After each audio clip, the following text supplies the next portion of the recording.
Imagine you're sitting in seat 14A. You're 35,000 feet above the Atlantic Ocean. You've just finished your meal. The cabin is quiet. And then it happens. A loud, metallic bang. The plane shudders. The constant hum of the engines, that sound you've tuned out for the last 4 hours, suddenly vanishes.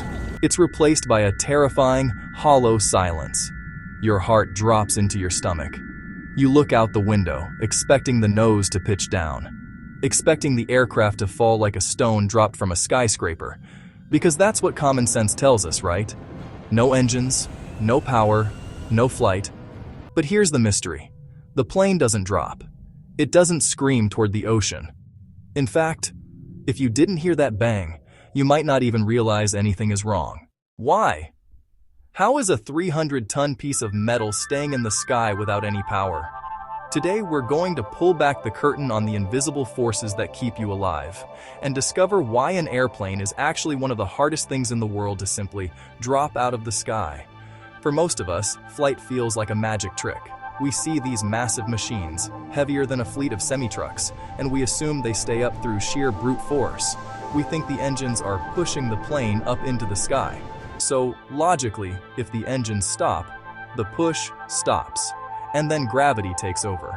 But that is a fundamental misunderstanding of what flight actually is. Gravity is always there, pulling down. But it's not fighting the engines. It's fighting the air itself. To understand why you don't fall, you have to stop thinking of air as empty space. Think of air as a thick, heavy fluid, like water. When you move your hand through a swimming pool, you feel the resistance.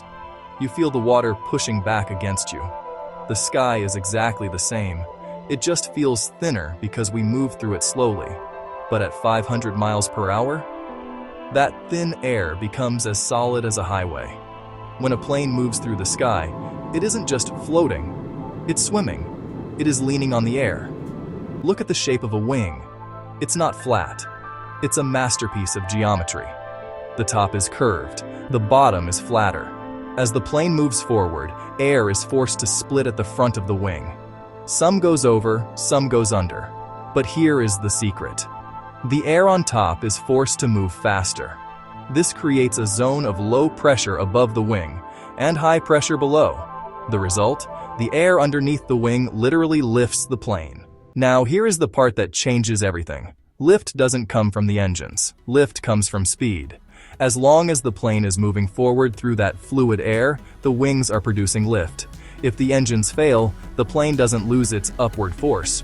It only loses its forward force. Think of a paper airplane. It has no engines, it has no fuel. But when you throw it, it doesn't fall straight down. It glides. A Boeing 747 is essentially just a very, very large paper airplane. But you're probably wondering, if the engines aren't pushing it forward anymore, won't it just stop in midair? Eventually, yes. If a plane perfectly levels out, it will slow down until the air no longer supports it. But pilots are trained for this on day one of flight school. The moment an engine fails, the pilot trades a little bit of altitude for speed. They point the nose down, just a few degrees. Gravity becomes the new engine. By tilting slightly downward, the weight of the plane pulls it forward. That forward motion keeps the air rushing over the wings. That air keeps the lift alive.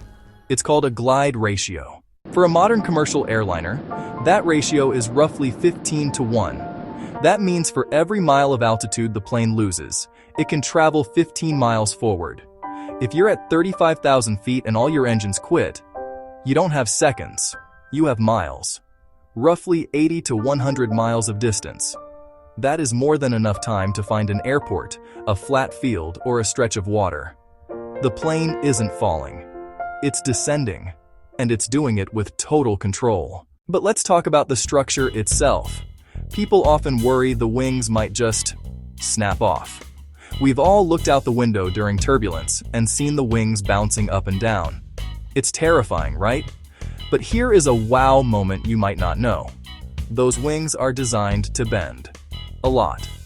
During safety tests, engineers put wings into massive machines that pull them upward with millions of pounds of force. On a Boeing 787, the wings can bend upward nearly 25 feet before they even think about braking. That's more than double the stress they would ever feel in the worst hurricane on Earth. The plane is flexible because flexibility is strength. If the wings were rigid, they would snap. Because they bend, they absorb the energy of the air. You are flying inside a bird made of carbon fiber and titanium, and it is much, much tougher than you think. And what about the dead engine? We see 2 or 4 engines on a plane and assume they are all necessary. They aren't. Commercial planes are masterpieces of overkill. They are designed to be redundant. This means every critical system has a backup, and that backup has a backup. In fact, almost every twin-engine plane you've ever flown on is perfectly capable of taking off, flying, and landing with only one engine working. Even if one engine explodes at the most dangerous moment, right as the plane leaves the ground, the remaining engine has enough power to climb into the sky and return for a landing. Engineers call this ETOPS. It's a set of rules that ensures a plane is never too far from an emergency landing spot, just in case one engine decides to quit. But even if both engines go silent, the plane still has a pulse. Hidden in the belly of the plane is a secret device. It's called the RAT. No, not the animal. The Ram Air Turbine. If all power is lost, a small hatch opens, and a tiny propeller drops out into the wind. The rushing air spins that propeller, generating enough electricity to power the pilot's instruments and the flight controls. The plane is silent, but it is still awake. It still obeys the pilot's touch. You might be thinking, that sounds good in theory, but has it ever actually happened? Welcome to 1983. A Boeing 767, nicknamed the Gimli Glider, was cruising over Canada when a fuel calculation error caused both engines to flame out. Total silence at 41,000 feet. The pilots didn't panic. They calculated their glide. They realized they couldn't make it to a major airport, so they looked for a closer spot. They found an old, abandoned Air Force base in Gimli, Manitoba. There was just one problem. The base had been turned into a racetrack, and that day, there was a Family Day event happening on the runway. The pilots had no engines, no way to go around for a second try. They had one shot. The captain, Bob Pearson, was an experienced glider pilot. He used a move called a side slip, tilting the plane sideways to create massive drag without gaining speed. It was a maneuver meant for small, light planes, but he did it with a 150-ton jet. They landed so quietly that the people on the ground didn't even hear them coming until the tires hit the pavement. Everyone walked away. Not a single life was lost. The plane didn't fall. It flew. And then, there's the miracle on the Hudson. In 2009, Captain Chesley "Sully" Sullenberger lost both engines to a bird strike just moments after takeoff. He was low. He was heavy. He had almost no altitude to trade for speed. But the physics held true. Even at low altitude, the wings did their job. Sully used the remaining energy of the plane to guide it into a controlled landing on the river. If planes fell like stones, that story would have ended in seconds. Instead, it became a testament to engineering and human skill. So, why do we feel so much fear? Because as humans, we aren't meant to be 6 miles in the air. Our brains tell us that being that high is wrong. But we've spent the last century perfecting the art of the impossible. Every time a plane crashes or an engine fails or a bolt comes loose, the entire industry stops. They investigate, they learn, and they change the design of every other plane in the world. Aviation is the only industry where the competitors share their secrets to keep everyone safe. Because of that, you are statistically safer sitting in that plane seat than you are walking across the street to get your mail. The next time you're in the air and you feel a bump, or you hear a strange noise, look at the wings. Those massive, steady structures aren't just there for decoration. They are gripping the air.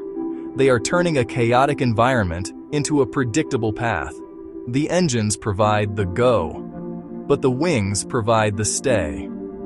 An airplane doesn't stay in the sky because of a spinning turbine or a gallon of fuel. It stays in the sky because of a fundamental law of the universe. A law that says as long as you keep moving, the world will hold you up. Aviation isn't about defying gravity. It's about negotiating with it. And as it turns out, Humans are very, very good at making that deal. You aren't flying on luck. You're flying on the most reliable thing in existence: physics. Sleep well on your next flight. The air is thicker than you think, and it's not going to let you go.